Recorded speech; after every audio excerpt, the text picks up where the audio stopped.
All praise is due to the Most High, family. We back with another Acres anime review. I just finished watching episode 52 of Jujutsu Kaisen, right? And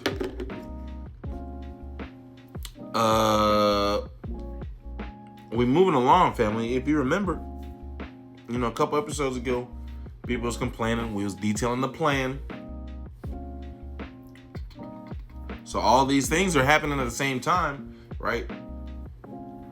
And so we tuning into the happenings of Principal Yaga and, Panda, but also Yuji and Megami, right? So I think what's gonna happen next, because Maki took out the Zenin clan last episode. I think also on her to-do list of things was to find Panda. So I think that's gonna happen soon. But we happen to find Panda first this episode. But before we get there, so I don't know. Like, somebody help clear this up for me. But we seen Principal Yaga locked up. Was this a flashback, or was this just right before? Like, did he break out? Because we seen him in prison, and then obviously, like, he wasn't in prison anymore. I think Principal Yaga bust himself out, right? They have him imprisoned because, and family, again, like, this is what makes Gojo such a unique character, is because as soon as he's out of the picture, all the rules, all the, it's a power struggle. It's a power vacuum. Like, all the dynamics are different now. And so Principal Yaga is, did we know this before? But I didn't know this before. Principal Yaga is the one who's responsible for creating Panda, among other things like Panda. What he does is he manipulates a soul and he can put it into a vessel, but most of the time, normally what happens in that case is, like, it drains your cursed energy, it drains your stamina. I think I understand it this way, to maintain that soul in that vessel. But what's going on with not Dr. Yaga, Principal Yaga, is that this thing that he creates now has its own cursed energy. Like, it has its own energy source. He's creating living things, family. And it seems he's the only one that can do it. And so they're imprisoning him because they're like, hey, tell it. Like, we'll let you go. Just tell us how you do it. And he won't tell them. Up until he told the old guy. And I don't even know who the old guy was, right? But so, who did he run into first? Because the old guy, yeah, he ran into somebody, and the old guy was there playing the guitar, right? And then ultimately took out Principal Yaga. And right before Yaga was taken out, he does explain to this old guy his recipe, like his technique.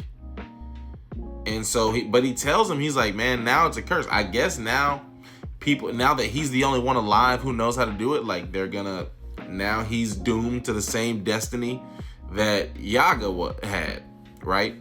I think that's what he meant by, this knowledge is a curse. But we did get a flashback of some other souls that he placed into vessels, right? And in one instance, there was a boy, Takeru, right? There was a boy, and he has in some weird vessel body, right?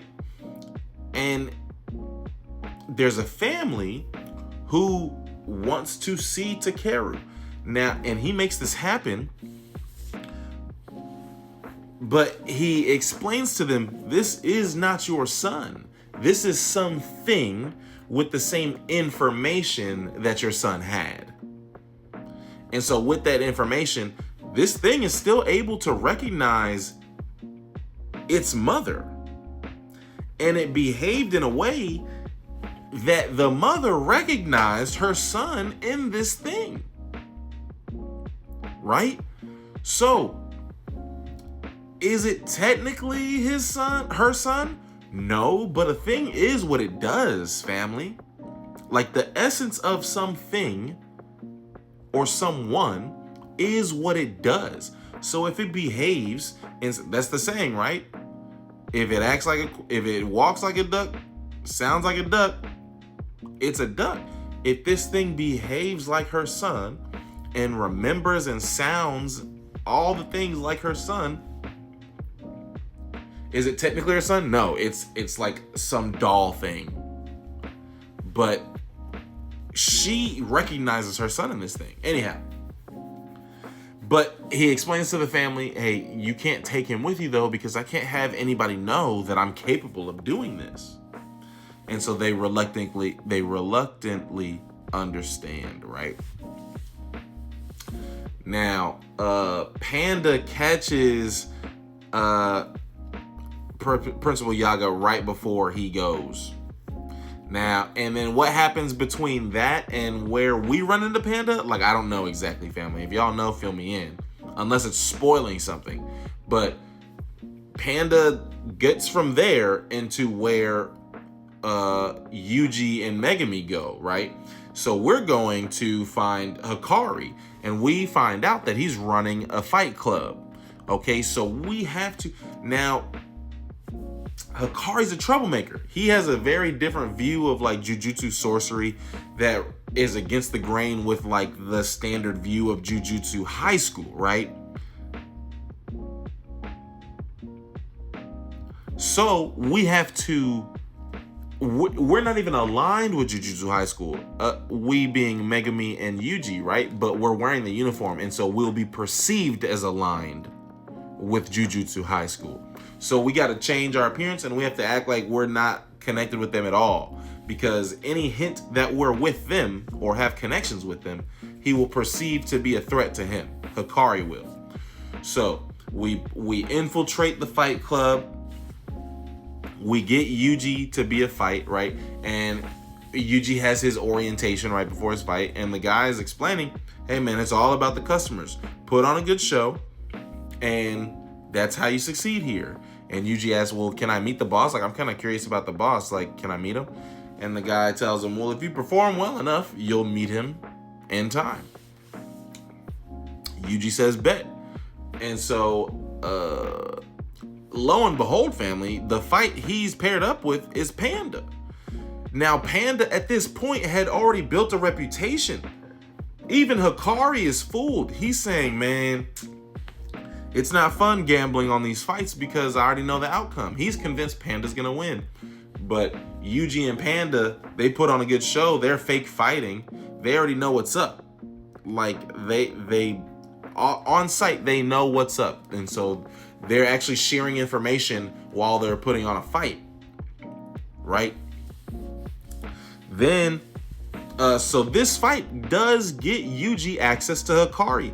And Megami meets up with Panda after the fight too, and Panda's telling us the situation. He's telling us the information that he's had. And so really the big issue that we're coming across right now is it seems that this girl that's with Hikari has a technique that creates this six eyes infinity effect. And so it's impossible to actually walk up to the monitor room that they're in. It's just an infinite distance. So you never actually get closer. You're just walking forever, right? Now, Yuji gets access to Hikari and blows it, family. He actually blows it. So, that was the episode. You know, how he blows it, family. Hikari's talking to him, feeling him out. He mentions Gojo's name, and Yuji acts like he doesn't know his name. And Hikari's like, who doesn't know Gojo? Like, are you pretending to not know Gojo? Why? Are you jujutsu? All praise is due to the Most High, family. Peace and love.